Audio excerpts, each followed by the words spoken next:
Welcome everybody to 52 Living Ideas. Today is Comprehensivist Wednesday that we do in collaboration with the Greater Philadelphia Thinking Society. So welcome folks from Philadelphia. Today, Mike is going to talk about the fear of success, and the format is that Mike will make a presentation, then we're going to do breakout rooms, and then you get to come back, put your questions on the table. We're going to organize all the questions and everybody gets to answer them in a lightning round fashion. So you're going to find out not only about what Mike thinks about fear of success, but what everybody thinks about the fear of success. All right, so I'm very, very excited about the meeting. Over to you, Mike. Thank you, Shrikant, and thank you everyone for coming out. Appreciate your time here tonight. It looks by the number of faces that this topic is not only an interest of mine, but of a lot of other folks.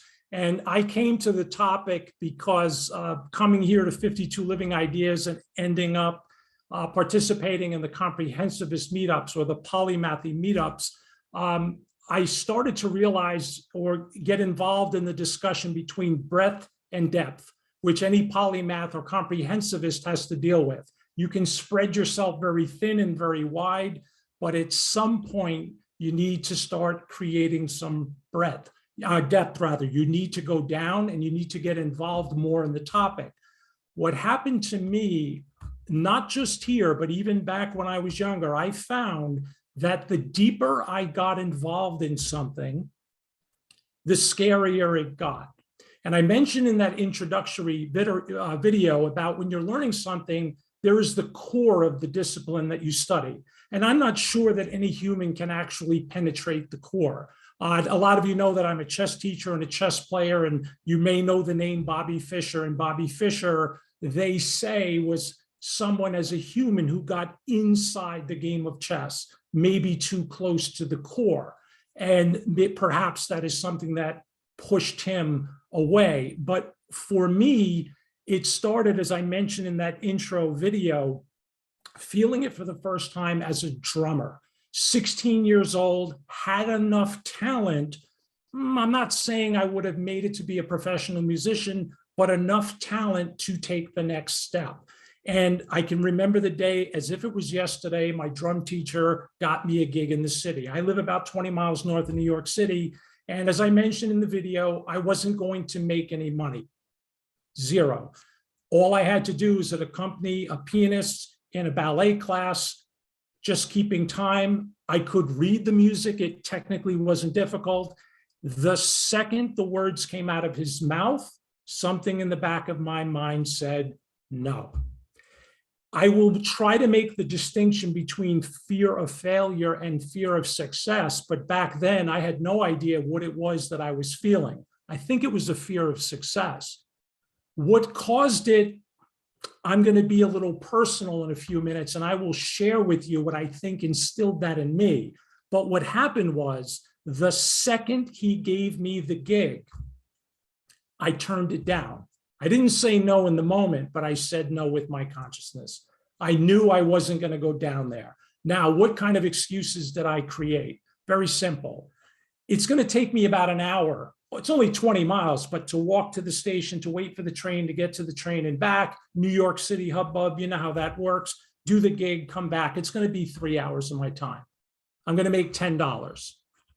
Pay for the train ticket. So what am I making? $2. This is all in that video.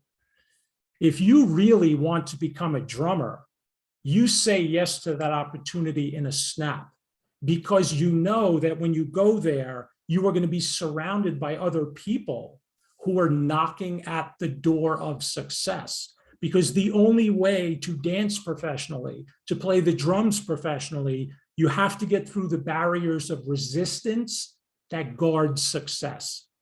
Success is guarded by resistance.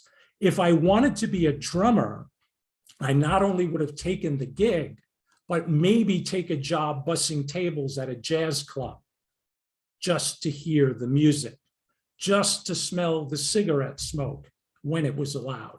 Because taking in the cigarette smoke and bussing tables and listening to professional jazz musicians is something I would have to do to become a drummer. Now, you can take that little example and put it in any of your lives. I know Maxine has such a background in acting and improv. We had such a wonderful meetup together. She could sit here and talk to you for hours and hours about what it is an actor would do just to get the next gig.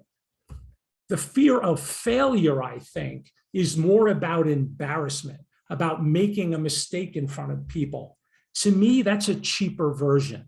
As I mentioned kind of tongue in cheek in the video, I think the fear of success is much craftier.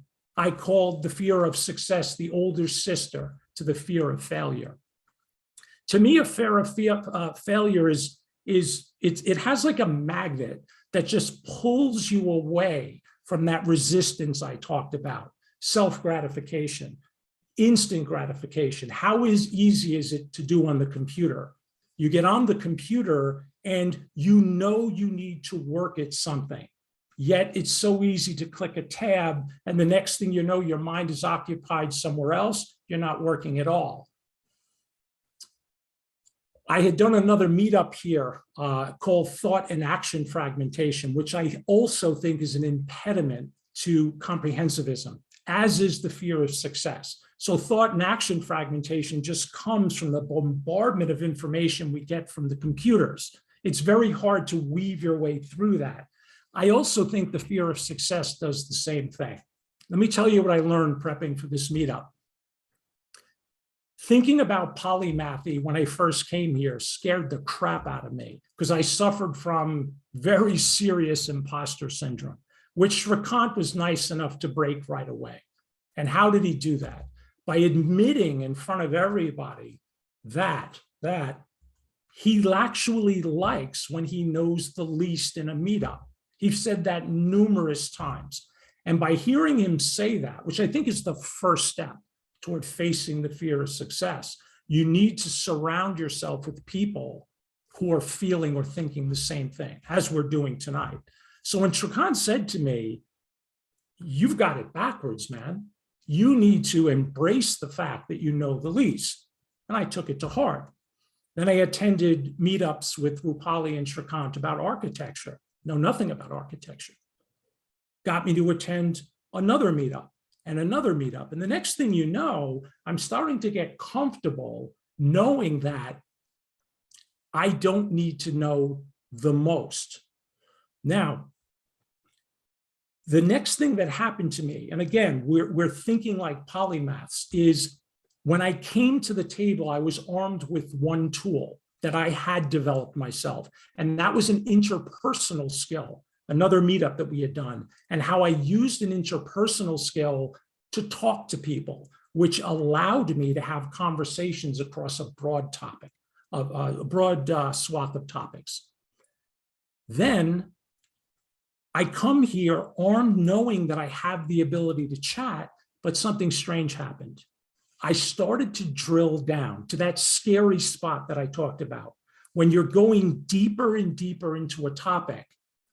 And then I noticed, I looked around and I noticed there were similarities to the new depth in architecture as there was studying the Tao Te Ching, as there was studying mathematics or drumming. It turns out that when you talk to people who are going deeper, there's some commonality.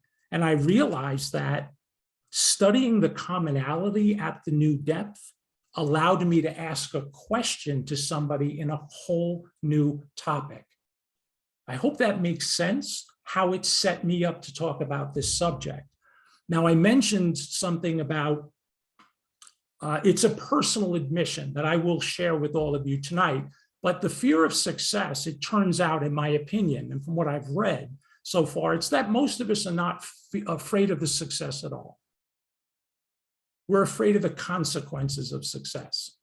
What comes with getting past that first layer of resistance, and now you wake up in a new spot, in a new level. What happens? Well, if you have a significant other, that can be a problem, which is one of the things I've read in the literature. The problem is you're leaving somebody behind, not physically, or maybe it's you, that your significant other decides to go for something that they were initially scared of, and they crack through that wall and they actually find out that they like it and they want to stay there and they want to pursue more. Being left behind is one of the impediments. It also comes with a whole new heaping of responsibility. You actually get that job that you were afraid to even interview for. Now you got it. Okay, now what? You got to put 2 extra hours of work in every day. And now what happened to me, which is a third thing. You can still be terrified that it's going to get ripped away from you, which is what happened to me. So my father passed away my first day of high school. And I don't mean to get gray, but it's very, very important because it sets up exactly why I've suffered from a fear of success in my life. First day of high school, my mom had difficulty going in, so essentially lost both parents the same day. At his wake, I remember crying very little. It was more shock, but I remember at his wake when people were coming, lining up to pay their respects. And it was very crowded because he was young. He was only 53. I remember at 13 years old, standing up straight like a soldier, feeling absolutely no emotion at all. I could feel that with intensity, that something was saying to me, absolutely nothing is ever going to touch you again. Nothing. And I lived with that feeling and managed just fine. But deep down inside, losing him the way I did put up a wall that should have been taken down. It wasn't. That wall, that feeling that I got in that funeral home followed me. It showed its face the first time when my drum teacher said to me, "Here's a gig in the city, go do it." And I know to this day that it was the feeling of having that success ripped away from me is what kept me from taking that job. The second time it happened to me with clear distinction, and it happened many times, and I'm sure that there are other people here today that can resonate and feel or understand where I'm coming from. I hope that you can. I got a job working on the American Stock Exchange by putting a Post-it note, you know, the little babysitting signs that you put in the supermarket? I wrote on a babysitting sign that I was a graduate student looking for work with an individual investor. I lied, it was an undergraduate student. A guy reads the note, and the next thing I know, I am working on the floor of the American Stock Exchange. Now, I was there for about 8 years. At one point, the computers were doing a tremendous amount of the business in the exchanges. So the handwriting was on the wall that I should leave the exchange. However, I worked next to a man named Mark Greenberg, who's since passed, who was not technically the head of the exchange, but in reality, he was the most powerful employee on that exchange. He worked right next to me in another booth. He did Goldman Sachs's business on the floor of the exchange. He had more connections in the finance world, just like the piano teacher would have had in the drumming world. And he found out that I was leaving, but he liked me. He liked me because of those interpersonal skills I mentioned earlier in the presentation. He looked at me and he said, "I hear that you're leaving. Before you do, come talk to me." So what is he asking me? He's going to offer me a job. So guess what happened to me? And I was pretty good at what I was doing at the time. So guess what I said? I didn't say anything out of my mouth. My shoulders went back, my back straightened up, just like that 13-year-old in the funeral home. I eventually said no and moved on. So my qualifications for you tonight to sit here and say I know something about the fear of success: I don't have a high school diploma. I dropped out of high school February of my senior year. Can you get much closer to graduation than that? I was this close to the job with Greenberg. I walked away from that. So what happened to me over the years, you can see the chessboard behind my head, is that I knew on the inside, that there was so much more to take and to grab and to go for. And I was fortunate enough to walk into a career that has sustained me for the last 30 years. As a result of me having to suffer through whatever it is that I suffered through, quickly turned into a strength, not for me, but for the kids that I teach. And I know Rupali, and I'm looking around here, there are so many educators here tonight who I am hoping will get a real feel for the benefit of having to go through what I did, and then having the ability, because of the interpersonal skill, to share it with kids. So it has been an absolute amazing, amazing run. Advice for getting through it, I don't have for any of you. I'm going to hope to get it all when we do the breakout rooms. I'm going to finish this part of the segment with a little reading advice. I don't know if any of you are familiar with Stephen Pressfield. He wrote the Legend of Bagger Vance. He also wrote 2 books, The War of Art and Turning Pro. And they are all about professionals, artists, people who are trying to accomplish something that are running into resistance. I would highly recommend, if any of you are running into similar walls of resistance in your life, that you take a peek at his work, Stephen Pressfield. I think you'll find it really, really interesting. Shrikant, am I set up to share the screen? Okay. So how's it look, Shrikant? A good view of the poem? Good? All right, great. It's good, yeah. So my presentation, this part is, I've read this poem years ago, and I remember the first time that I read it, I came away feeling, wait a minute, this woman is talking about exactly what I have felt all these years. And I don't want any of you to think that it has been doom and gloom. It has not. It's actually been so enlightening to find the idea that, wait a minute, it's okay for me to be afraid of this light that I know I still have inside of me.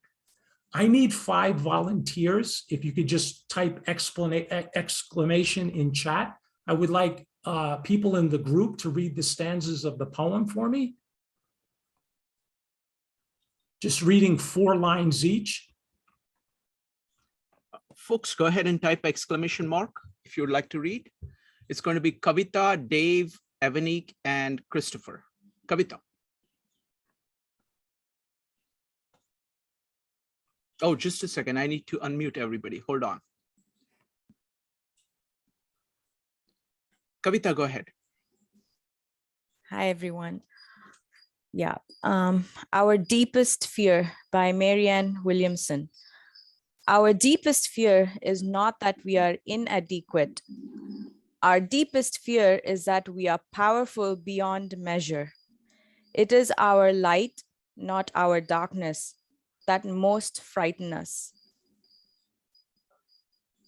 We ask ourselves. Should I go on further or? No, just 4 lines, right? Mm-hmm. Dave, so it's going to be Dave 4 lines, then Evanik 4 lines, and Christopher 4 lines. Dave.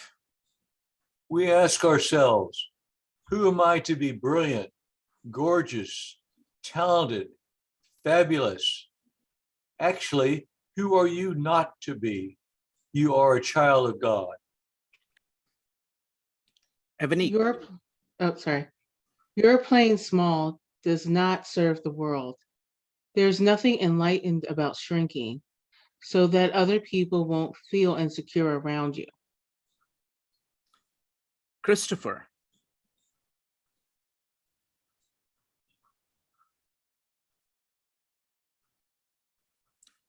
Christopher, you need to unmute yourself. Sorry. We are all meant to shine as children do. We were born to make manifest the glory of God that is within us. Kiki. It's not just some of us, it's in everyone. Do you want me to continue? Please You can continue. finish it, Kiki. Yep. Okay, it's not just in some of us, it's in everyone. And as we let our own light shine, we unconsciously give our people permission to do the same. As we're liberated from our own fear, our presence automatically liberates others. Thank you, Kiki. Thank you, everyone. Just want to take a quick run through, stanza by stanza, make a couple of connections to what we do here at 52 Living Ideas, and then have us go into the breakout rooms and formulate some questions for later on. So our deepest fear is not that we are inadequate. Our deepest fear is that we are powerful beyond measure. It is our light, not our darkness, that most frightens us. And when I said earlier, I picture the light, if you just can imagine a circle with a light in the middle, emanating heat and emanating power, that I don't think we can actually, this is my take here, that I don't think we are ever able to reach that light. I feel sometimes that maybe we came from that. So those of us who study the Tao Te Ching, when we return, that's where we're going. But the light inside of us is so powerful that it can be a scary thing. And when she says that our deepest fear is not that we are inadequate, to me, that's fear of failure. To me, it is a cheapened version. I went to the dentist today. I had a cleaning. You would have thought that they were, giving me brain surgery. I was terrified in the chair, absolutely terrified. But I don't think that's what she's talking about here. I don't think it's in the moment fear. It's deep-seated. And I like the way that she uses the word powerful, or the words powerful beyond measure. We studied the book Flow here. And we've talked about in great detail what it is like to perform in flow, to talk in flow, to be in flow. It's very hard to put into words. So I started out talking about music.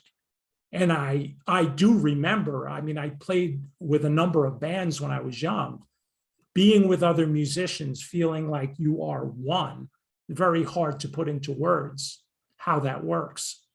But I see it here in this poem. And in the second stanza, we ask ourselves, who am I to be brilliant, gorgeous, talented, fabulous? Actually, who are you not to be? You are a child of God. The first two sentences hits me with the imposter syndrome, where the first reaction sometimes is, are you talking to me? Are you really including me in this conversation?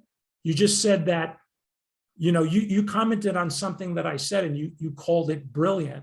And very often we find it so natural to just pull away. And she comes right back at us and says, well, actually, who are you not to be? You're a child of God.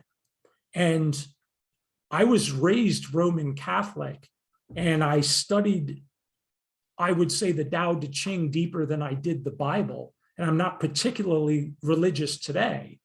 But when I read this poem and when I think back of the prep that I did for this meetup, I do see the core of something, as she describes here in this book, in this poem. And the more I thought about it, the more I validated my own contributions, not just here, but everywhere.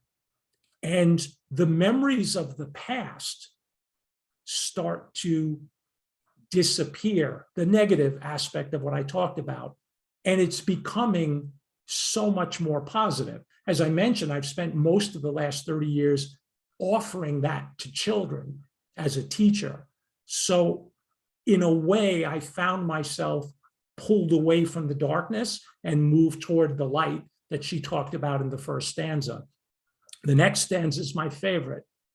Your playing small does not serve the world. There's nothing enlightened about shrinking so that other people feel insecure around you. And I know that feeling. When you have friends, or especially a significant other, we all don't grow at the same rate. We did a meetup here, the book, The Art of Learning by Josh Waitzkin. And Waitzkin gave an incredible analogy, and he talked about a hermit crab of all things, but it was brilliant. And evidently, I didn't know this, the hermit crab does not have its own natural shell. So what it does when it grows is that it needs to come out of the shell and find a new place to live. The problem is, between shells, you're extremely vulnerable. So what Waitzkin pinpointed in the book beautifully is he said that we sometimes starve ourselves so that we don't grow and we don't have to leave the shell. I've experienced that, playing golf with the same 4 players, playing the same type of music. You could go on and on and on. But what is it that would make us starve ourselves? Because between those 2 shells is an enormous gap of vulnerability. It's a very scary place to be. But again, on the positive side, if you surround yourself with people who agree with this path, that, hey, look, you need to be out of that shell and I'm here with you, I think that is a wonderful step. She says, we are all meant to shine as children do. And I'll stop there for a moment, because for me, again, as an educator in the modern world, in the digital age, I think children today are hit with the pieces or the parts of failure, the fear of failure, in a way that I cannot comprehend. If you just think about the social media network and how it works. As a matter of fact, today, I don't know if anybody else has experienced this, I do not see thumbs down anymore on YouTube videos. I only see thumbs up. But my goddaughter, who is 14, is on TikTok and she has an Instagram account, and she has pretty limited compared to other kids. But just in general, when I read this today, I said, I don't think it's fair. I don't think it's fair that kids have to deal with the fallout of failure. And again, I think it's a cheapened version of the fear of success.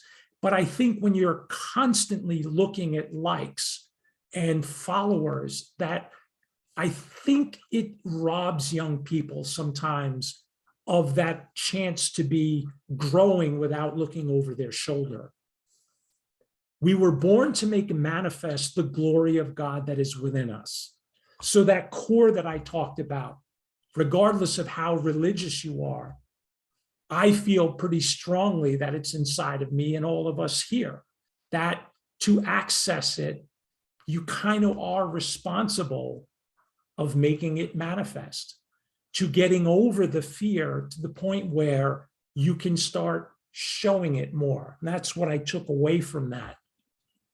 It's not just in some of us, it's in everyone. And I remember reading this for the first time, always feeling a little bit left out, that I would watch people who were really good at something, let's say even a drummer who had made it professionally. And I always thought that person had something special because they were achieving something that I just did not. But it turns out, I think she's onto something here. I just didn't have it harnessed. I think that was the only difference. And I think that might be the case with a lot of us here tonight. And then finally, she concludes with, and as we let our own light shine, we unconsciously give other people permission to do the same. As we're liberated from our own fear, our presence automatically liberates others. Being a student here at 52 Living Ideas, I get to catch people in flow because there isn't an agenda here. There is such an open discourse that as I watch their hair drop, it's probably not a good one for me to say, but as I watch people loosen up and share what's inside, this hits me because it's not quite the same as lighting up the room when you walk in because of why we're together virtually, but it's really darn close. So I hope I've touched on a taste of what I think a fear of success is and its counterpart. You may think that they're one and the same. You may think that they're distinct. I would love to find out your thoughts. So Shrikant, however you would like to. Yes. Firstly, I had just one thought about the poem. Firstly, I'm blown away by the poem, and I've been struggling with this topic of fear of failure versus fear of success. And I just connected it to yesterday's meetup about the center and periphery. Normally, when people think of fear, they think of going out in the periphery, which you don't know. But what I realize is that we kind of live somewhere between the periphery and the center. And there is a fear of going to the center because the center is you. And there is, just like there is a fear of going out there where you don't know, there is a fear of actually going and facing your own, the God in you, you know, the core of you. So this beautiful, beautiful poem. Thank you. So folks, we are now going to do breakout rooms. We're going to do it for about 20 minutes or 25 minutes. What do you think? Yeah, that's 25 is probably Okay. good. Let's do 25 minutes. And when you come back with the best question that you have. Welcome back, folks. Welcome back. All right. So Mike, what I want to do is I really want to hear what people's observations are. So folks, you get to talk about two things if you want. You can either talk about one thing or two things. Two things. You can ask a question. You can put the best question you have on the table, and or you can talk about what you got from the discussion so far, from the meetup so far.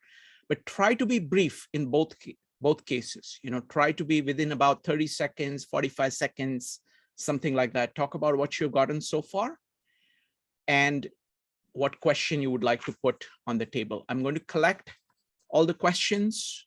I'm going to try to keep track of what people are saying about observations, which I am going to fail at.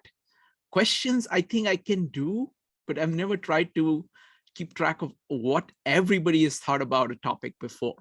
And it's a lot of us. It's like 43 people. So go ahead and type an exclamation mark.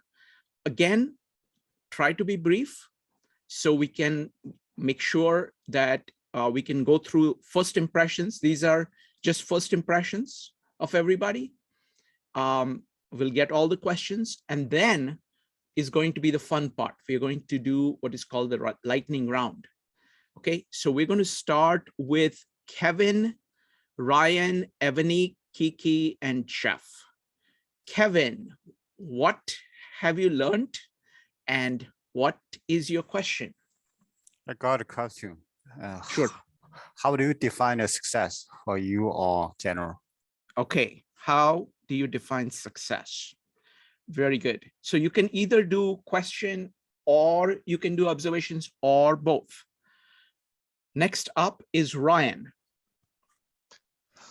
I guess I would propose a solution and then a question if that seems like No solutions, only questions. We are not answering questions. We're only collecting questions at this point. Oh, okay. But so you can talk about your observations about the meetup as a whole, this meetup as a whole, or the discussion in the breakout room. So that's about the observation part. And if you want, you can put a question on the table. Go ahead, Ryan. Yeah, well, I mean, the question is related to the topic. Is it, so we're all afraid of succeeding, and that arises at, you know, something becomes unknown and you approach it, and then all of a sudden now you have more responsibilities, you're leaving things behind. Is the answer to embrace that feeling? Is that what we do? We, you know, instead of dealing that card of anxiety, do we see it as that card of, it's a thrill, this is excitement, not anxiety. I'm excited for this new thing. Wonderful. That's it. Can you overcome the fear of success by embracing the opportunity that results from success? Okay. Next up is going to be Evanique, Kiki, and Jeff. Evanique. Yeah, an observation I have is when Mike was talking about the consequences of success, the one that struck me the most was terrified of having that success ripped away from you. Because I think about it, it's at the core. Like you do all this work, you go for it, and you get it, and then one day it's just done. Like you've done all this work, and for what? So I think, at least in my mind, sometimes I'm like, is it even worth it to try? So I thought that was a really good point that Mike had made. Mm-hmm. Thank you. Would you like to put a question or no? I guess the question is, how do you overcome that? Even though because at one point you're going to have success and then it's going to get taken away. Either you're going to retire or something's going to happen, right? Mm-hmm. What do you do to overcome that? Beautiful. Thank you. Next up is going to be Kiki, Jeff, Allison, and Christopher and Maxine. Kiki. Hi. Something that was brought up, I guess, observation. My group had a lot of points about sometimes you may have been successful and you think you've peaked at a certain point, you know, whether it's education, school, career. How do you get beyond that? And then it kind of cut off and we're back here. I don't know how to put this into a question. I've graduated with a bachelor's degree. I'm living in the South. My dad was in the Army. You know, up north, typically you need a master's or a PhD. And I have all of that within my family. I guess my question, in even like business, my mother, she was a therapist and she decided to start her own business as a massage therapist, went to school, and I saw the unsuccessfulness, how when she didn't get the clients, the person that she rented the room from didn't pass out cards. And as an adult now, I guess my question is, I also want to start a business. It's something simple. Sure. Mm-hmm. Tea and lemonade, you know, but seeing the unsuccess, how do you, I don't know how to say it, how in your head do you stop yourself from being the successful one when you've literally within your own immediate either family or friend circle seen the, you know, what the worst of that? Got it. Because thank you. Thank you. Yeah. I'll put that in the form of a question. Thank you. Thank you. Next up is going to be Jeff, Allison, and Christopher. Jeff. So mine is just a little add-on to the first one that was there, and it came up in our wonderful breakout room conversation, which is, what are the questions that I could ask myself to decide what my definition of success is? Okay, very good. Excellent, thank you. I'll add it on to the first question. Next up is going to be Allison, Christopher, Maxine, Hugo, Laura, and Madeline. Allison. So we had two questions, and we had also asked about what is the definition of success. But then we were also talking about how success, in order to achieve success, you have to have a lot of change in your life. And why is the fear of change so powerful? Wonderful. Fear of change. Excellent. Thank you. Next up is Christopher and Maxine. Christopher. Yeah, I was just acting as a backup to our Allison, who was an effective moderator, but I know she was having some, well, she was having a little difficulty. So I just in case, I was just a backup. So her questions are my questions. All right. So your questions have been seconded, Allison. Next up is going to be Maxine. So you've had success and you now want to go forward with more success. That's terrifying in itself. And suppose you find a way to go forward, but then suppose you fail. How do you deal with a second? How do you deal? That wouldn't be a second failure. That would be a first failure. How would you deal with that? Wow. Wow. This is really interesting. You know, the pattern that is emerging is it's okay. I'll try to come up with the pattern as we go along, because it's like there is fear of all kinds, you know, fear that is produced by people around you failing. There is fear when you're simply saying, okay, change, there is going to be change, so I'm afraid. There's going to be that, okay, I'm already successful. If I do something, maybe I'll fail now. That's not good. Think, okay, I have success. Is it going to be ripped away from me? So there's all kinds of shades of fear. So thank you. Thank you, folks. So let's continue. Hugo, Laura, and Madeline. Hugo. Yeah, thank you, Shrikant. So my question is related to a point during our breakout room, which was fascinating, and appreciate all the people who shared their thoughts there. So somebody mentioned the fear of failure, and my question is, that was something that really struck me, and I wanted to know what's the difference between fear of failure and fear of success. That's Wonderful. What's the difference? Thank you. Next up is going to be Laura. Laura, go ahead. Okay, mine might be related to Jeff's, but Laura, you're muted. Yeah, go ahead. Mine would be about validating success and who does it, because it's obviously you can't have this, may not be able to have the same person validating, because it would change, your success may change the sort of the position of what you're doing, and you may need different people. And, you know, so, and at the end of the line, you know, who are you? How do you assess yourself at the end of the, you know, how have you changed? How do you assess your change? Wonderful. So, Thank you. Thank you, Laura. Next up is going to be, wait a minute, Ben, did you have a question? No, I just, okay. Yeah, I have a question, yeah. Go ahead, go ahead. Is success predicated on appreciation and approval from others?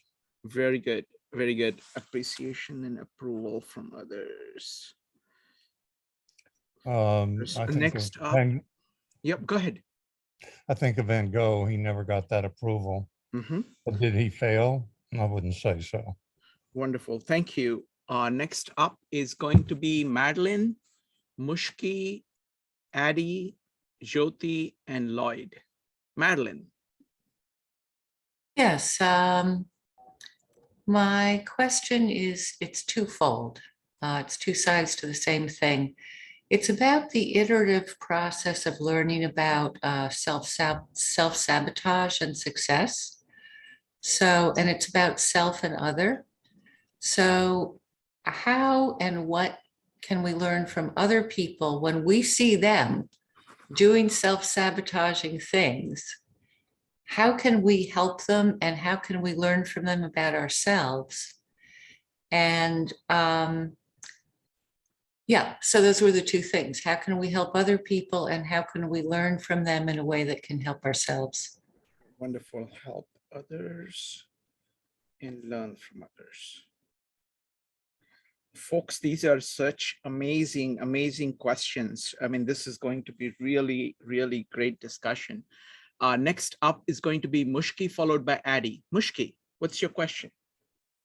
So my question is based on a comment from someone in my breakout room. Is it helpful to think in terms of success and failure altogether? Because maybe like we should focus more on psychological flexibility, internal joy, because these things are so temporary and so like subject to opinion, like what is success and what is failure. So maybe it's better to focus on like internal state of joy through meditation or whatever, like things like that. And then the second question is like, just basically, how do we overcome this fear of success? Because success comes with responsibility. And I think evolutionary speaking, we're geared to just want to stay in our comfort zone because to avoid dangers of like stepping out into the unknown, chaos and things like that. It's like, so how do we overcome that? Because we also, I think as humans have a will to meaning and we like to self-actualize according to Maslow. So I don't know, it's like this conflict in us, I guess. We want to achieve, but like we're also kind of animals who want to like avoid danger. So I wonder how we can deal with that. Excellent. Thank you. Thank you. Self-actualization. All right. Mike, these people are going to make me work very hard to organize all of this. I have to organize all of these questions and then come up with a way of discussing them.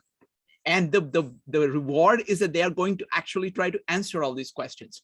Wonderful. Thank you. Next up is going to be Addie, Jyoti, Lloyd, Erin, Mike, and Douglas. Addie. Oh, sorry, Mushki. I just spoke. She's already said. Addie, sorry about that. Okay, yeah, that's fine. My question is, should people fear if they have no fear? Okay, very good. Fear of fear. Thank you. Next up. No fear, fear of not having fear. Should Yes. people fear if they don't have a fear? Got it. Next up is going to be Jyoti, followed by Lloyd. Jyoti. Okay, if you keep striving for success at every stage of your life, when do you call it enough? And should you call it enough? When is enough? Very good. Next up is Lloyd. Okay, I think I'm going to make a bold claim here. I think I've got the $64,000 question. So I'm going to go out on a limb here. Like Mushki, how do we make the fear of the unknown specifically somehow easier to manage and somehow easier to break through? Okay. How do you manage and break through? Thank you. Next up is going to be Erin, Mike, and Douglas. Erin. Well, just as like an observation and also a word of appreciation to Mike, because I appreciate how vulnerable he was sharing his story. I also, when I was 12 years old, my father passed away as well. And one of the most powerful things that you said in your little speech is about putting up like a wall. I feel like I put a wall around my heart. And I feel like kind of like the perceived abandonment that I feel from losing my dad made me feel such like a deep sense of unworthiness that made me kind of like what Madeline said was self-sabotage my success. So because I felt like I wasn't worthy of it. So I guess that ties into my question is how do I, or anyone in general, how do we overcome that self-sabotaging behavior? Wonderful. Thank you. Thank you very much, Erin. Next up is Mike, followed by Douglas. Mike. I assume you meant this mic this time? Mike S. Okay. Question. Question, what are the evolutionary neuroscience and cultural implications of success limitation and self-sabotage? Beautiful, beautiful. Evolutionary and cultural. Excellent. Neuroscience also. Next up, neuroscience. Next up is going to be Douglas. Douglas, what's your question? What is the analytics of success and failure? What is? Analytics. What is the analytics of success and failure? Analytics. Okay, very good. All right, folks. So this is, I just love this. These are amazing, amazing questions. So let's see how we're going to do this. Okay, I'm going to have to do this iteratively. Okay, so first I want to paint out all the questions that people have asked. I will not cover all of them at once, but I'm going to go through, this is my first pass over all the questions. Okay, so it looks like this is about fear. Okay, but people have focused on different aspects of fear. So there is fear of failure, there is fear of change, there is fear of losing the comfort. Comfort, I think, is a very crucial idea here. There is a fear of whatever you have being ripped away. There is a fear of the unknown. There is the issue of managing the fear, handling it. There is the issue of holding on to the whatever you have achieved. There is the issue of embracing success.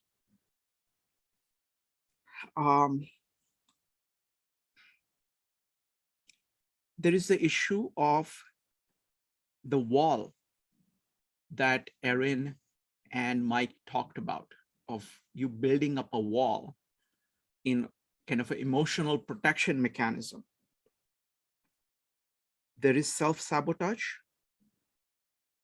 There is a possibility of learning from others or teaching others about these things. And there is the wider question of what are the roots of this? What are the evolutionary roots, neuroscience roots, cultural roots? How is this connected with responsibility?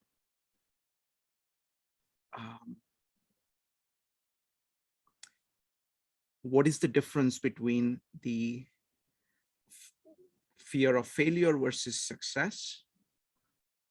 What is success? Should we focus on such success? How much success is enough? So there is, what question should we ask? So there is a definition of success itself. But I want to start with fear. So I want to start with fear first. Okay. I'm going to recount again kind of different kinds of fear here. Okay, wait a minute. I think other people had more questions to add. Judy and Cheryl. Judy and Cheryl, what are your questions? Judy.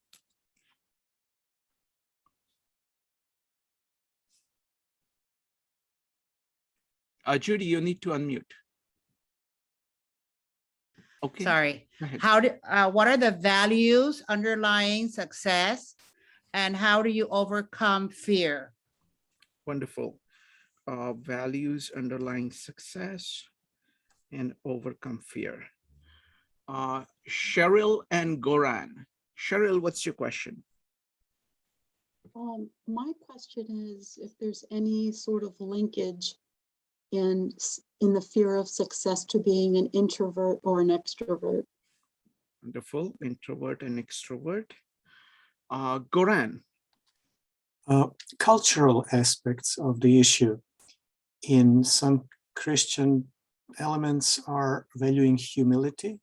Mm-hmm. And then in the Far East, in a kind of like societies that value group more than the individual. I think I heard in Japan or China, there is a saying, a nail that sticks out gets hit. Yes. So it's not appreciated to succeed in an individual kind of way, other than maybe in a team way. So what are your take on the cultural aspects of the question? Wonderful. Cultural aspects. Okay. So I will put this cultural and evolutionary aspects a little bit later. So that will be like looking at it as a whole and going from there. Tom, what's your question? So this is copyrighted. Is there a success gene? Okay. If it is copyrighted, we can't use it. No, I'm kidding. Okay, success gene. So I'll put it in along with evolutionary. Watch, like in a year, there's this book out by so and so success gene. Thank you. Thank you. All right. So let's go back to the questions. So let's take the constellation of, first we're going to look at fear itself, and we'll look at things around fear. Second, we will look at success. And third, we will look at kind of the basis of it. Where does this come from in the evolutionary context, cultural context? Those are the three steps that I can think of. Now, on fear. So first, so now let's try to, we are going into the lightning round. So we're going to rapidly go through all of these things, trying to cover as much as possible, as quickly as possible. So the lightning round, the idea is that you try to give very short, quick answers, okay? 1 sentence, 2 sentence, 3 sentence, 4 sentence, 5 sentences, pushing it, okay? Up to there. So first question, so I want to just do like a palette of answers through many of these, okay? So some patterns come in and then we'll have a chance to go through it again. We are at 10:30, okay. All right, first question. What's the difference between fear of failure and fear of success? As best as you understand it, what's your understanding? What's the difference between fear of failure and fear of success? If you would like to answer any question, go ahead and type exclamation mark or raise your hand in Zoom. So it's time to answer questions now. So go ahead and type exclamation mark. What is the difference?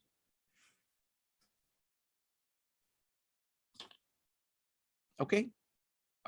First, it's going to be Evanik followed by Ryan. Evanik. I think fear of success is actually fear of the responsibilities that come with it, or I think the fear being defined as, you're concerned about a danger. The fear of success is that you're going to get it and then you're not going to be able to keep it. And I think the fear of failure is never getting it. It's trying and never getting it. So one is like the fear of getting it and the other is the fear of not getting it. Wonderful. Thank you. Next up is Ryan followed by Jyoti. Ryan. I think the difference is the fear of success relating to Mike is you're embracing that light and the responsibility that gives you on the world. Wonderful. And the fear of failure, you don't think you have the light. It doesn't exist.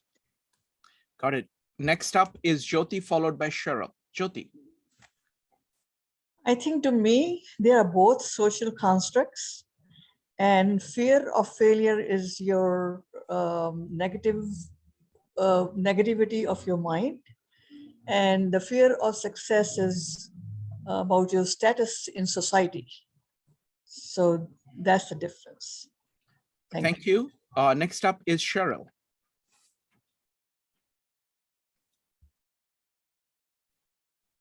I can only speak for myself because I don't know the clinical definitions, but I think when I think of the fear of success, it's because I know I can do it and I'm afraid of the consequences or somebody finding out that I can do it and then what's going to happen.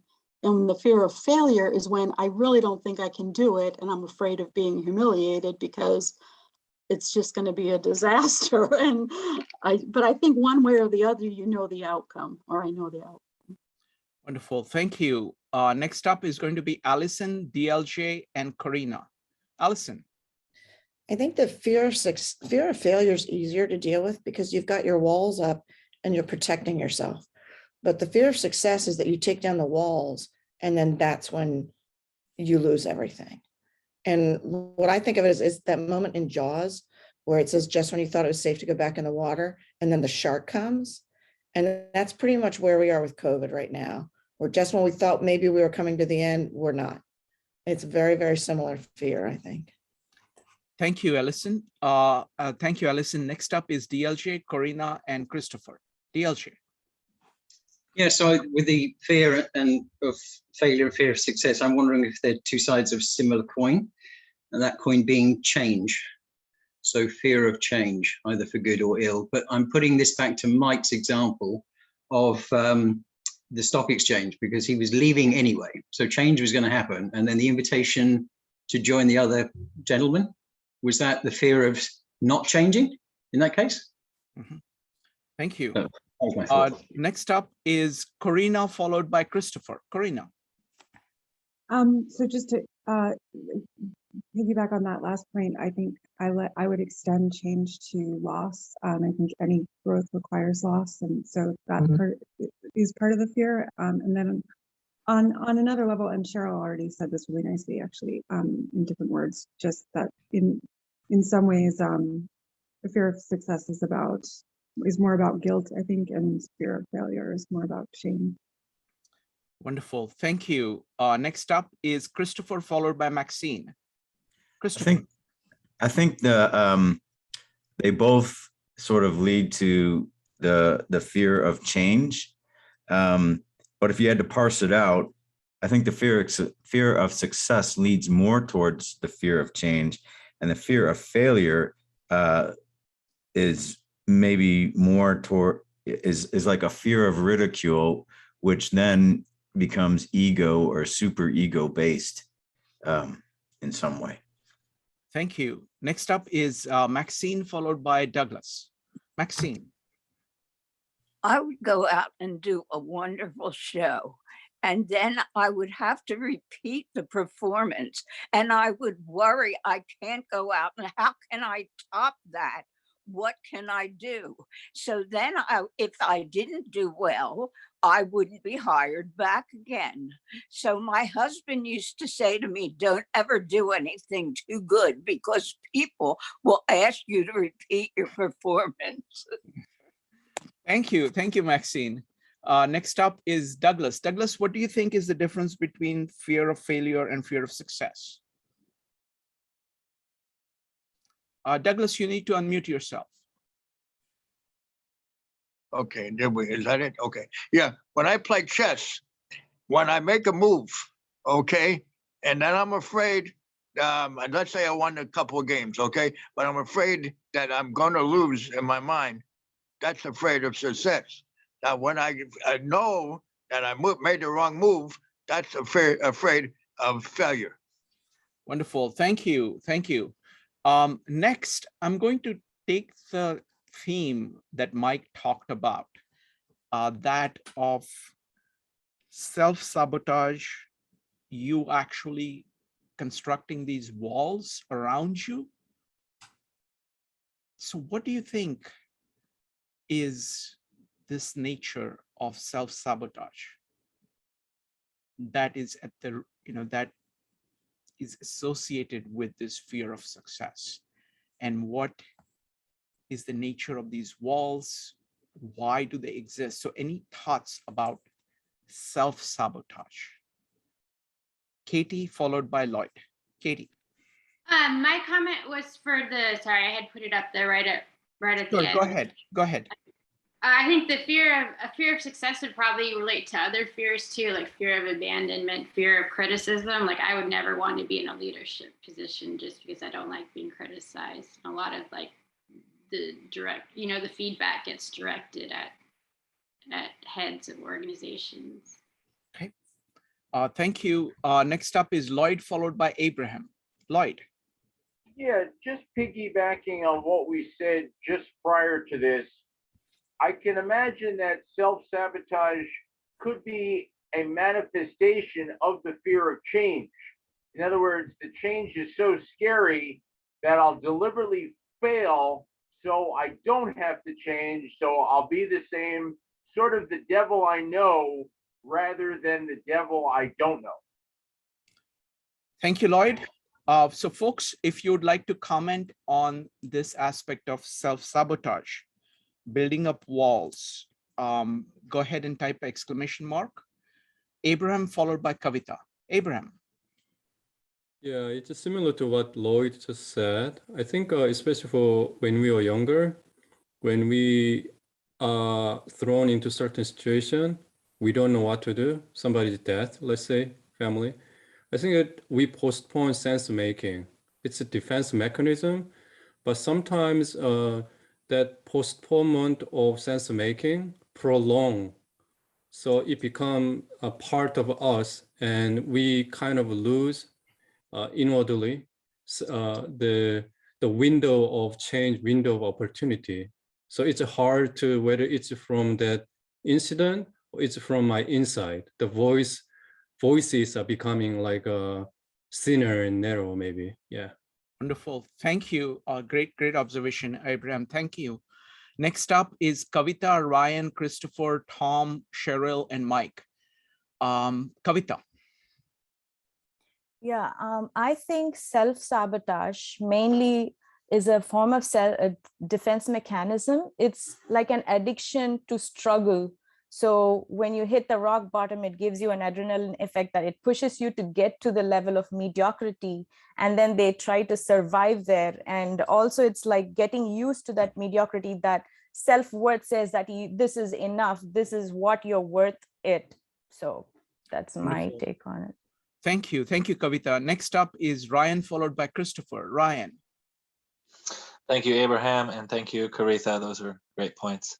I think self-sabotage has to do with avoiding emotional vulnerability that comes from, accepting your mortality, that on a fundamentally understanding the loss of consciousness, whether it be someone you love and then relating it to yourself.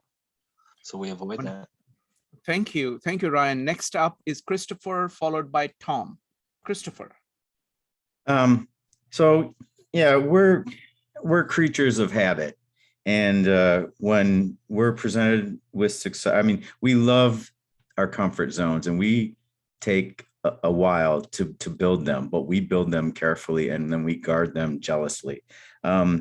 And when we're presented with success that we know is going to mean some sort of change, and we'll be pulled or pushed out of our comfort zone by that change, by that success, we don't want the pain of that. And so consciously or subconsciously, we put up the roadblocks and create the self-sabotage.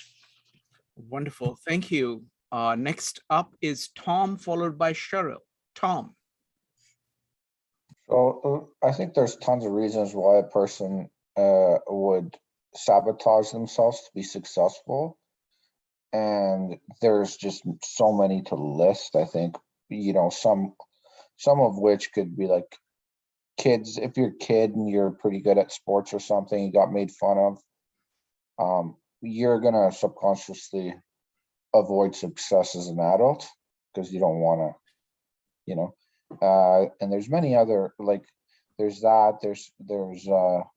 cultural factors, kind of like, women may not want to succeed or be perceived as successful and be scorned for it. Different things.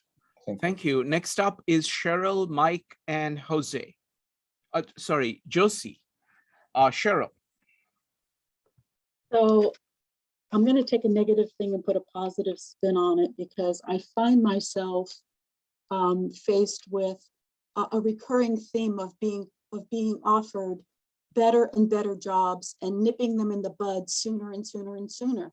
Almost like I'm trying to back up and erase the path that leads to my success.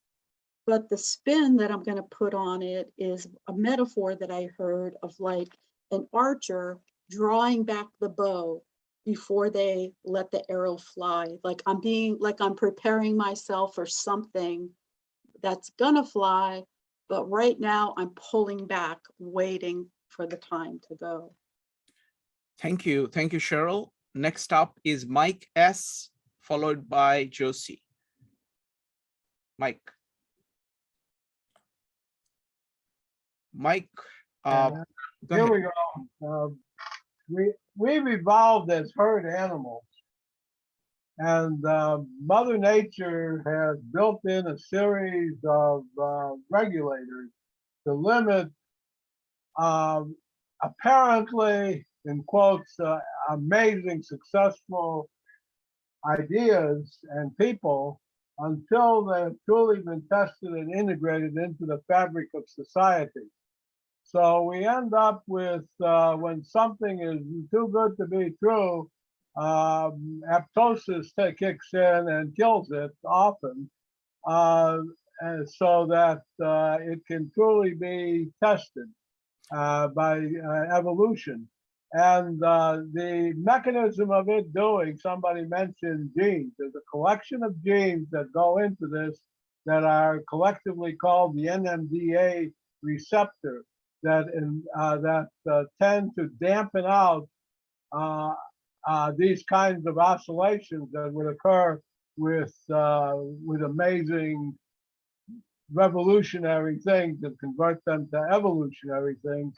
So we observe that as a fear of success or self-sabotage when something is too good to be true, even if it turns out ultimately to be true. Excellent. Thank you. Thank you, Mike. Next up is Josie, followed by Marco. Josie. So for me, I always viewed, like, for myself personally, my self-sabotage as sort of like a defense mechanism. So like I feel like I get very anxious when change comes around to the point where like it feels like I'm gonna die. So I feel like my subconscious is like, this is what's keeping us alive. We have to stay here. So if we change this, we're gonna die. So I try to approach my self-sabotage from that aspect of, oh, you're just trying to protect me. I understand, but you know, we can kind of maneuver through this, you know? So trying to approach it from that more compassionate place where you're viewing it as you are really trying to protect me. That's kind of, yeah. Wonderful. Thank you. Thank you, Josie. Next up is Marco. Like I know in my case, sometimes it's just a matter of like, maybe you had to be someone that you really weren't, that, you know, you were forced yourself to be something you weren't to get to the success you were at. So it's like the fear of you have to replay that sort of, you know, that falseness, I guess. Mm-hmm. Wonderful. Thank you. Evanique, followed by Allison. Evanique. Yeah, I think it's when you're self-sabotaging, it's because in order to be successful, you have to become the person that you want to be. And that's the hardest thing to do, is to become the person that you have to be in order to be successful. That means you have to let things drop off. And, you know, in some cases, people drop off. And then you have to step into that person that you want to become. And so I think instead of doing that, which is really hard and really transformational, you just step back out of fear. And I think Josie brought it up, is that, you know, fear is, you know, anxiety about a danger. So it's almost dangerous because you have to lose something in order to be successful. Something, it could be great, something that you need to drop off. It could be something that you need to do, but you still got to lose that. So there's a fear of the danger of losing that and how that will affect you. Wonderful. Thank you, Evanique. Next up is Allison, Tom, and Mushki. Allison. I think it's like a state of inertia, so that an object at rest stays at rest unless acted upon. Mm-hmm. And I think when somebody is really successful, it's the thing is, if you're leaving a place that's really good and comfortable, you don't want to take those chances. But if you're leaving a place that's not good and not comfortable, you don't mind taking those risks. So I think when I think of everything that I've done where I've been really successful, it was because the alternative was really bad. So I pushed myself really, really, really hard. But when things are really good, I get kind of lazy because life is good and easy. So I don't feel like stepping out of that comfort zone. Wonderful. Thank you. Thank you, Alison. Great observation. Next up is Tom, Mushki, and Douglas. Tom. So I think that this whole concept of fear of success and just success in general, I think that the majority of people are not successful, the overwhelming majority of people. Success is only privy to a very small sliver of any society. And I think that can be statistically proven. If you look at anything generally, or if you research or looking at anything that has anything to do with pretty well any industry, or generally 10%, 5 to 10% are eating 90% of the pie, consuming 80–90% of the entire thing, right? So, I mean, this whole concept is, I mean, looking at that 5–10% and seeing like, or looking at the 90% and looking at what they're doing or what they're doing, not doing, and kind of going that way about it. Thank you. Next up is Mushki, followed by Douglas. Mushki. I think the idea of self-sabotage is about like putting control in your own hands. Like we feel like in life we can't control a lot of things, and like the same reason why we self-sabotage relationships, many people, because we fear that we're going to get rejected, we're going to be left, maybe we feel unworthy, and so many of us, without even realizing, we self-sabotage relationships. I think the same thing with success. We feel unworthy, so we self-sabotage, so that, because like we were saying, like when we're successful, we can have the success taken away from us. And so when we start to fear that, we want to put the power in our own hands, and so we self-sabotage. Wonderful. Thank you, Mushki. Next up is Douglas. Okay, then we got, what happened here? Okay, what is going on here? Oh, did we get it? Okay, yeah, okay, sorry about that. Yeah, what it is like having ghosts in your closet, so you can't move, you know, you get stuck, and what are you going to do? Stay still, or are you going to go the other way, okay, backwards, instead of, because you got those ghosts, so you're afraid. Thank you. Thank you, Douglas. All right, folks, I think we're doing good progress here in answering the questions. So what we're going to do is now we're going to turn to success. Okay, so there is a constellation of questions about success. How do you define success? How do you validate success? Does it depend on approval from others? Should we focus on success? When is success enough? What questions should we ask about success?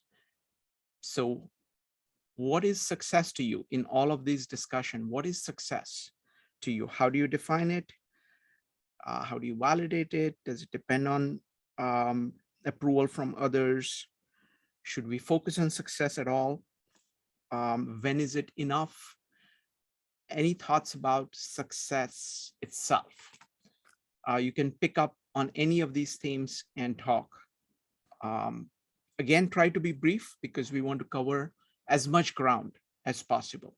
It's going to be Abraham, Mushki, and Addie. Abraham.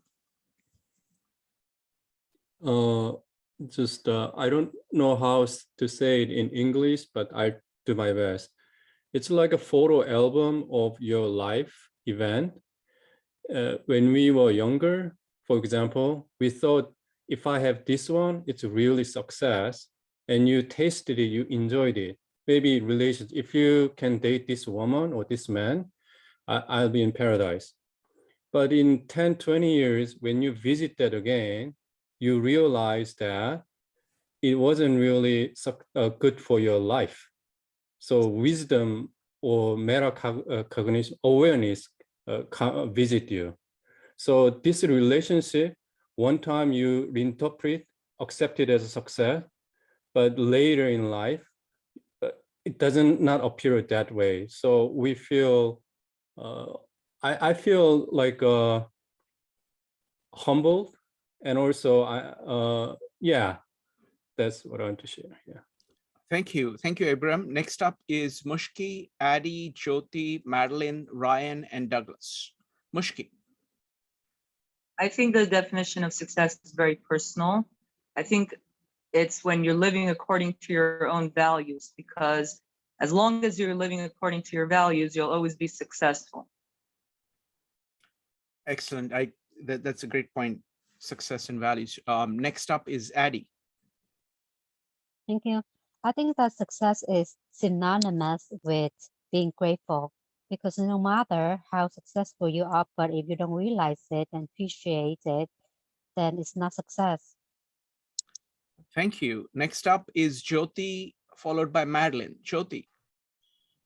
Yeah, for personally, I think success is accomplishment of your goals, happiness that comes from it, and feeling of fulfillment. This is all personal, all internal. Thank you. Thank you, Jyoti. Next up is Madeline, followed by Ryan. Madeline. Yes, I was in Mike's breakout room, and he said something about being process oriented, which I thought was an excellent point. Just to expand upon it a little bit, is if the process of what you're working towards is congenial to you on some fundamental level, then there will be some aspect of it of whether you have achieved by whatever metrics you've set.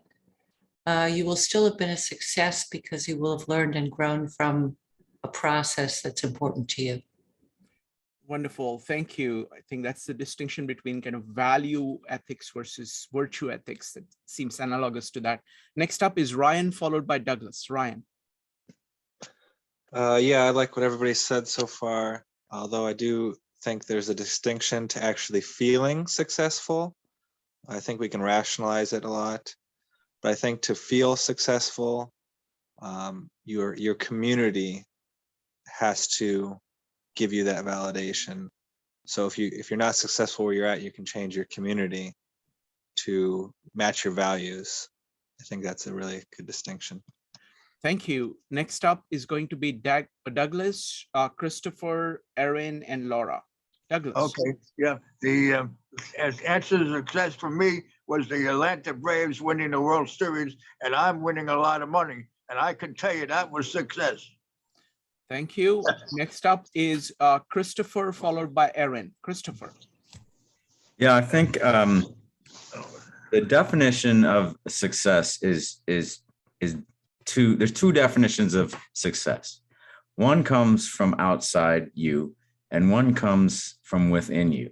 And I really like what I think it was Addie had to say about values. If you live according to your values, that's success.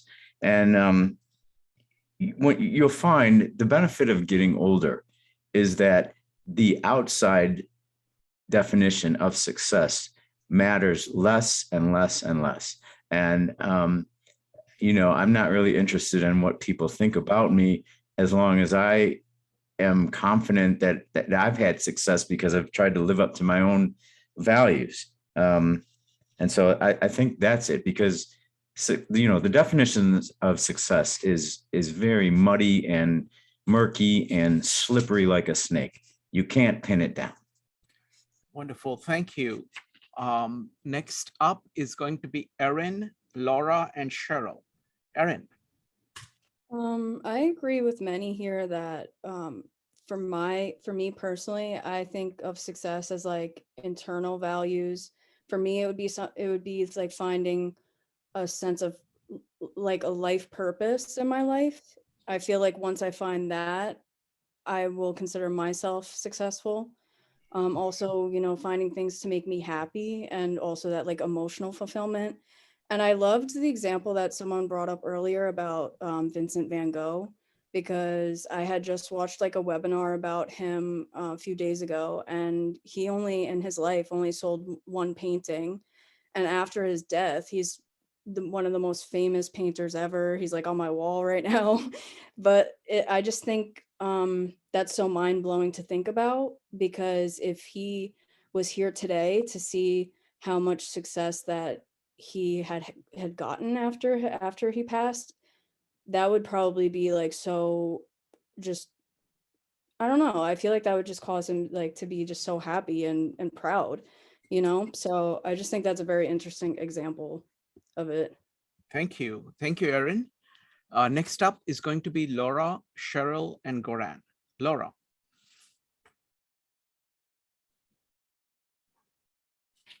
Laura, what do you think? I'm unmuting. I was just thinking about everything that's being said now. I think that they're just, different levels of success in different. So like, I mean, if you're in a mafia or something like that, and you have to go out and kill a certain number of people, to meet your goal. I mean, you can meet that goal, but I don't think how you ever could feel, a great deal of, success in the same sense as if you did, that you went and you worked with kids and you did this stuff, and these, kids had this really exceptional response and did really well, and, they got to do something else fantastic. That, that kind of success has to be very different, so there's different weights, I think, to what success is. I mean, and that's obviously things that have to do with our values and, and how we perceive what's good in the world. So, I mean, I think you have to be success, defining it. There's lots of definitions and lots of different levels within. So I think that that's one thing I think about now. Wonderful. Thank you. Thank you, Laura. Next up is Cheryl, followed by Goran. Cheryl. I'm going to go with the Rolling Stones. I think it's all about satisfaction, and everybody finds it differently. Thank you. Next up is going to be Goran. I would think that success is very complex. It can be individual, it can be societal, and thinking in Maslow pyramid of needs, satisfying needs. Like if I'm hungry, success is to find something to eat. If I'm seeking spiritual enlightenment, success would be that. Living according to values is not necessarily success. I may have a value of, being successful in sports, and I always fail. And, I live my value, but I can still fail. So satisfying needs, it's complex. As for Van Gogh, just one quick comment.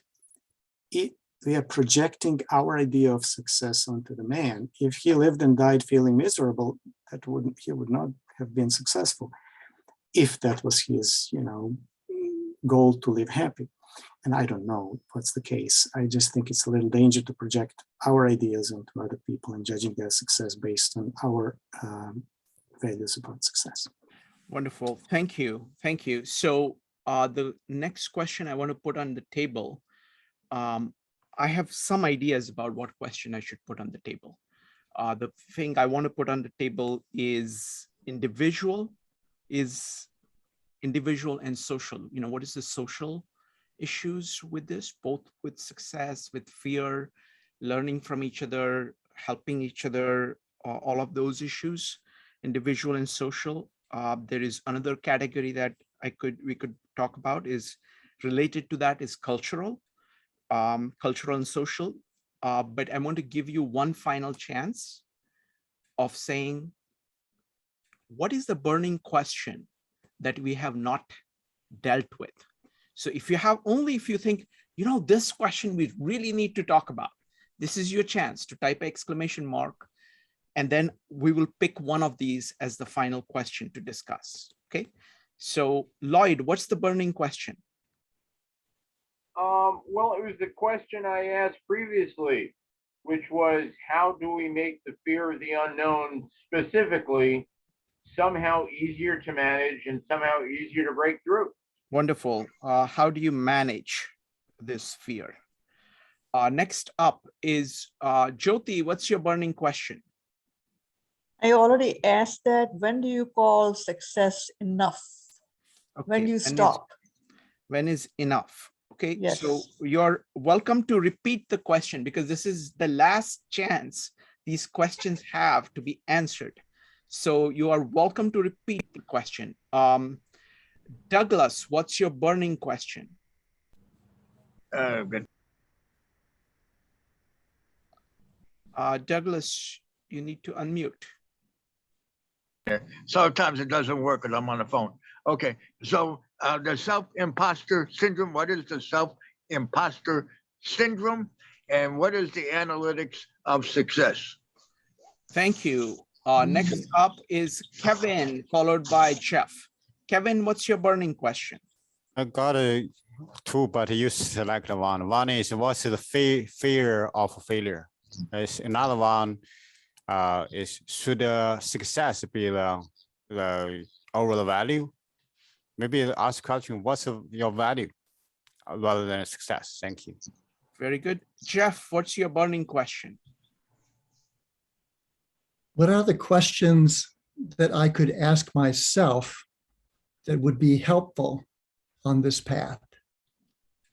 Okay, thank you. Next up is Ryan. Ryan, what's your burning question? Oh man, Jeff, that was a great one. Mine is how do we accept this responsibility of the light within us? If it's true responsibility over the world and that light that we were given, how do we accept that responsibility? Wonderful. Next up is Judy, followed by Christopher. Judy, what's your burning question? My burning question is, what if success is no big deal? Okay, no big deal. Thank you. Next up is Christopher. Okay, so my mind's been going a mile a minute because this has been such a great conversation. And my burning question, I guess, would be, we talked about fear and, the fear of failure, the fear of success. So my question maybe lead off into another path, but it is when or how do we know when fear is beneficial versus when fear is detrimental? How can we make that determination? Wonderful, excellent. Next up is going to be Abram. Abram, what's your burning question? My question is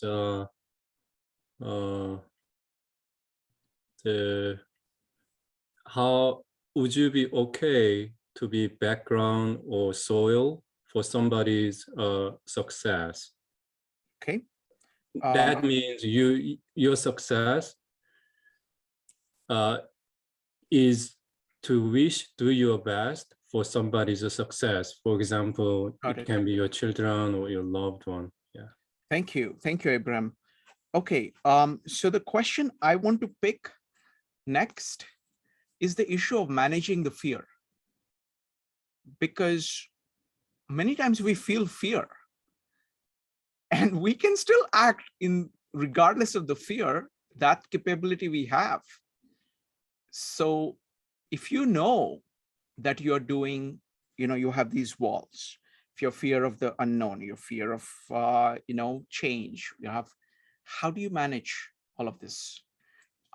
So questions on that. How do you, given that you have fear, one way to say, okay, it's like, what do we do in order to make sure you don't have fear? Okay. But many times you don't have that choice. You feel the fear. The question is, what do you do? How do you manage it? What kind of strategies? What do you do? All right. So that's the question I'm putting on the table. So we'll start with Goran, Evanik, Ryan, and Josie. Goran, what do you do? Well, first of all, my understanding for myself is that fear is useful. It has a purpose, and I'm grateful for my fear. It helps me when I reach into the oven to give me enough pause to remember that I need to put a glove on before I touch the pan, So it has a purpose. Now, it can be counterproductive, in which case I need courage. And the courage comes from within. It's a skill. When I did my firework, I found a way to make myself just step on it, and then I applied the same kind of inner mechanism later in life, which was wonderful. So fear is good, courage is also good, and the wisdom to know when to go which way. Wonderful. I love that courage, and that's the virtue for dealing with fear. Next up is Evanique, courage with prudence. Next up is Evanique, followed by Ryan, Josie, Kavita, Lloyd, Douglas, and Cheryl. Evanique. I think the first thing you need to do is evaluate the fear that you have. Is it realistic? Or is it just something that you're creating in your mind? I think the next thing you have to do is evaluate.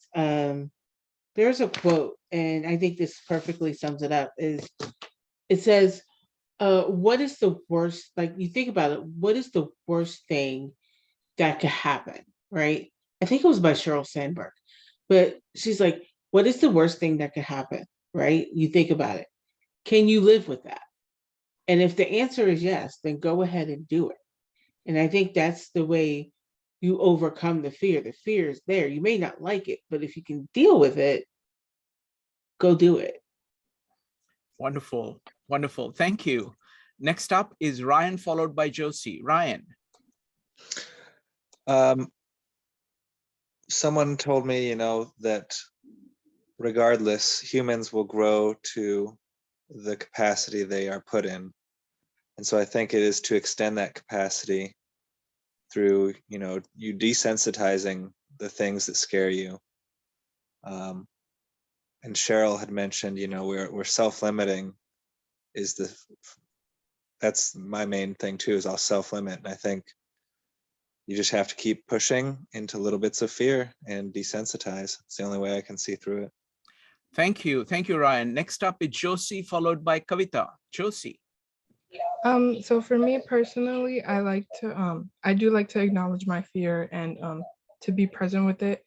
I also like to, for specifically, I like to view other people's stories who've gone through what I've been through and are made it out. And I then ask myself if I am, based on the possibility that I can also experience an infinite, not just a repeat. I ask myself if I'm projecting what I've previously experienced onto what I'm experiencing now and assuming that it's going to happen that way. And then I try to take a step back and allow myself to see if I could be one of the people that will experience it in a different way, in a good way, beneficial to me. Wonderful. Thank you. Thank you. Next up is going to be Kavita, Lloyd, and Douglas. Kavita. Yeah. I have a quote on fear by Dale Carnegie. It says, "Inaction breeds doubts and fears. Action breeds confidence and courage." So if you want to conquer fear, do not sit and think about it. Go out and get busy. So from this quote, I can see that if a person has experiences, different kind of experiences in his life that gives him confidence, and that gives him a sense of autonomy, that gives him a control over his life, and eventually that gives him faith that he can accomplish it. So only when we get to it, face the fear, we get a solution out of it. So that's wonderful. That's very similar to the CBT idea, cognitive behavioral therapy, where you say that don't act on emotions. You take emotions and you see what you need to do, you act on it, and that's going to actually transform the emotions. Next up is going to be Lloyd, followed by Douglas and Cheryl. Lloyd. One thought I had is that a fear can be baggage from childhood. In other words, if during childhood we weren't allowed to fail, either from our own inaction, like Kavata was saying, or parents not letting us fail, then it seems to me it could lead to an exaggerated fear of failure. Or I was told I shouldn't do that because I'll fail. Or that was a good idea because I didn't fail. It's like an exaggerated thing that kind of builds up if you weren't allowed to fail when you were younger. Thank you, Lloyd. But your question was, how do you manage that? Oh, right. Well, okay. So my thought was you got to build up the muscle of being able to fail. So maybe risk taking on a small level to start with, small. And then when you fail, all right, it's not a big deal, but that doesn't answer if you're changing your job. Like a big decision, that's a big step. That's not a little one. But I thought to work that muscle, take some small risks. All right, I failed, nothing terrible happened, but I don't know how that answers the big stuff. Wonderful. That's along the direction of exposure therapy. So of, kind of taking those little steps and going outside your comfort zone and getting used to that. Next up is going to be Douglas, Cheryl, Christopher, Maxine, and Judy. Douglas. Okay, so in physical fitness and things like that, we have feel the fear, feel the pain, excuse me, and do it anyway. Well, I tell you, feel the fear and do it anyway. Wonderful, wonderful. Thank you, Douglas. Jyoti had the same thing to say. Perfect. Next up is going to be Cheryl, followed by Christopher and Maxine. Cheryl. I just did this for someone yesterday that was faced with a big, giant issue. And I said, well, why are you trying to do it all at once? Do this today, do that tomorrow, and take on the big thing Monday. And sometimes I think you just need an objective opinion from somebody that's been there that can say, it's not so hard to take the next right step and break it down for you. Excellent. That's a fantastic point. I mean, sometimes just stepping out and just getting somebody else, because they don't have the same context as you. So it allows you to see it from a completely different perspective, and that can make very big difference. Thank you. Next up is Christopher, Maxine, and Judy. Christopher. So two quick things. One, if you're a writer or you're trying to get published, you cannot have a fear of rejection, because you are going to get rejected way more than you're going to get accepted. And you have to develop a tough skin, and you have to take that fear and bounce it back, or use it, turn it around in a positive way, saying, I'm okay, here's a rejection. I'm just going to simply turn around and send my piece out again. And you use that, sort of push that fear into a motivational state of mind to keep going, to keep hammering away at what you want. The second thing I thought is, our biology, we're programmed to survive. We're biological beings, and we have to survive. That's programmed into us, I believe. And fear is a mechanism that has helped us to survive from the get-go. And I go back to, I love the quote by Viktor Frankl about what is to give light must endure burning. And if you want to be the change that you seek, you have to overcome the fear of that burning. Wonderful, beautiful, beautiful quote. Thank you.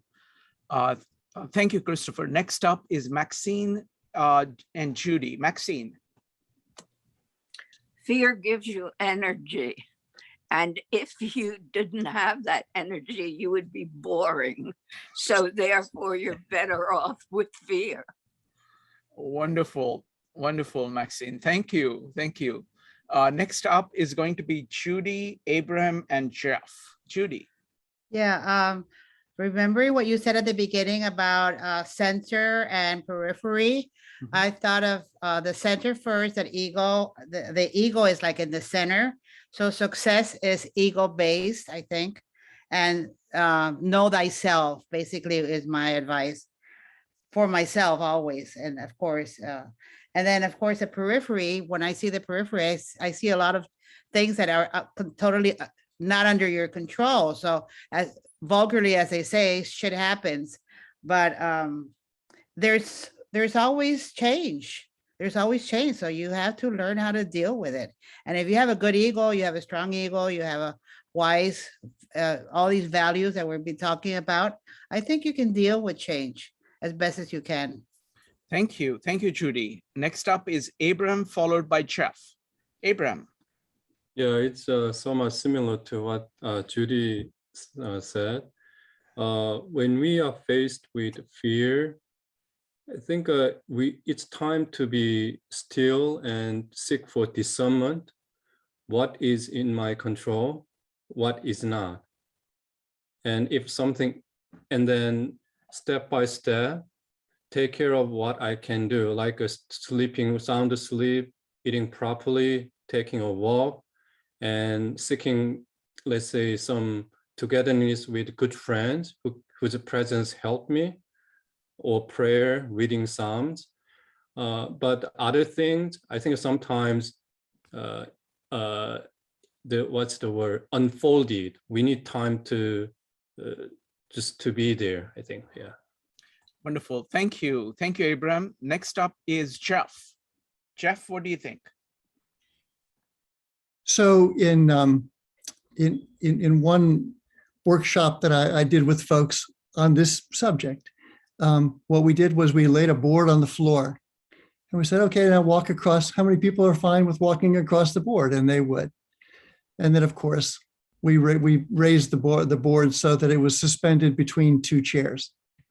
And so now, how many people are willing or ready to walk across the board? It's the same board. It's really no more difficult. It's the perception. And what we came to was that the willingness to walk across the board was really a question of what's on the other end that makes it worth it. And that's why I offer these questions that I wrote here for you all. So, what do I want? What would bring me joy? How can I best serve others? What story would I like to be able to tell? What experience would I like to have? And what experiences would I like to give others? What would I like to be my legacy when I'm gone? What gift would I like to give to others and maybe to the world? And those are things that when we then compare to our fear, make doing whatever we're scared of doing worth it, which is one of the ways that we gain greater courage. So I'll offer that to you. Wonderful. Thank you. Thank you, Jeff. All right, Mike. Mike, isn't this incredible group of people, both the questions and answers? What do you think?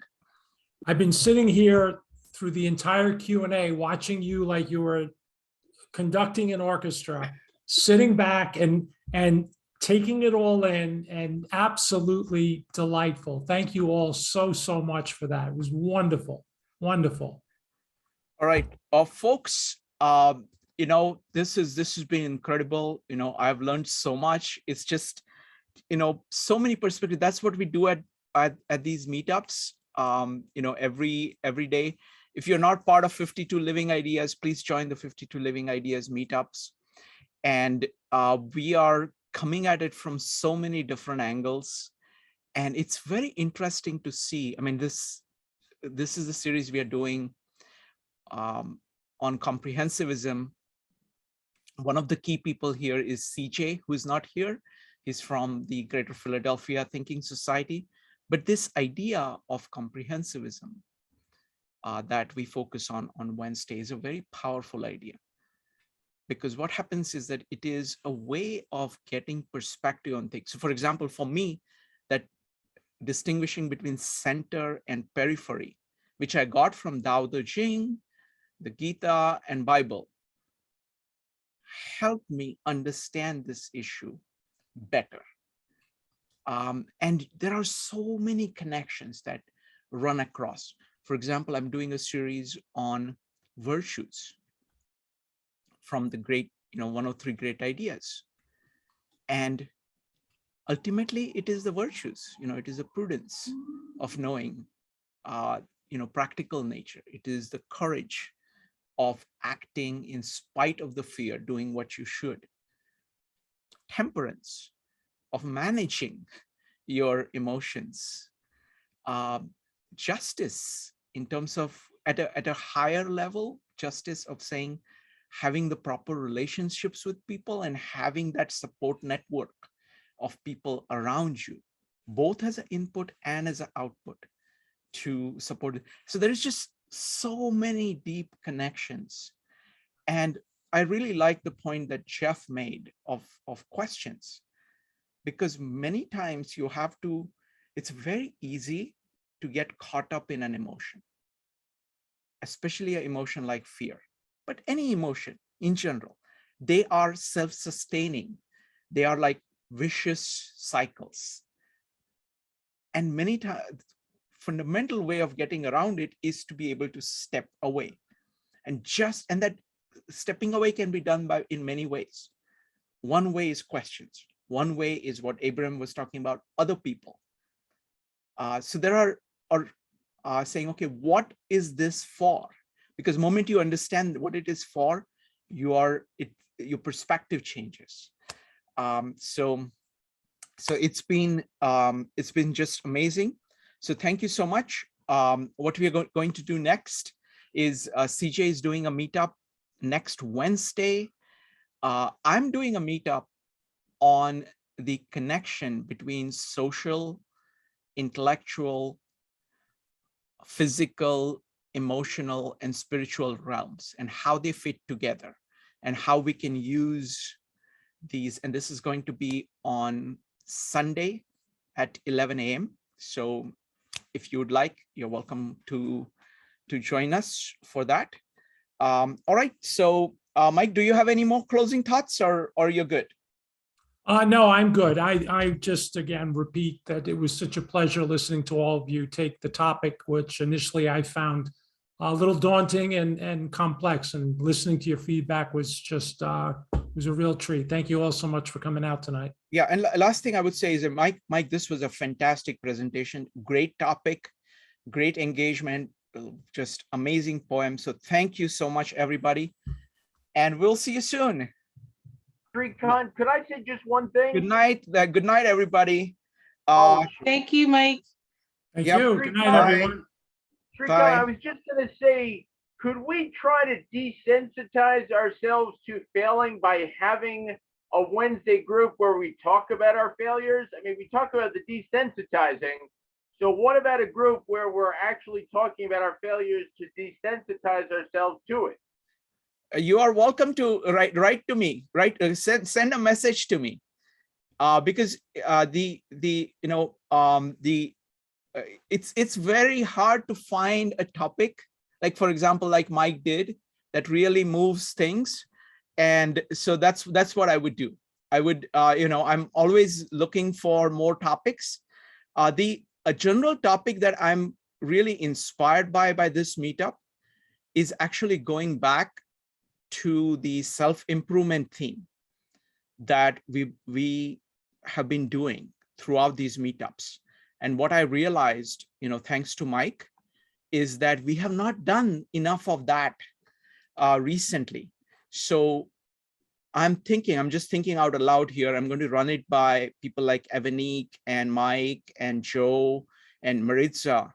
But I think that, we are about to wrap up the Monday meetups on the design way. And I'm thinking of bringing back the self-improvement theme. So themes like these, we'll be able to cover it in multiple ways. So we'll bring about many different books. We'll have many people leading it. So I'm thinking of self-improvement Mondays. So folks, I'll take a quick poll here.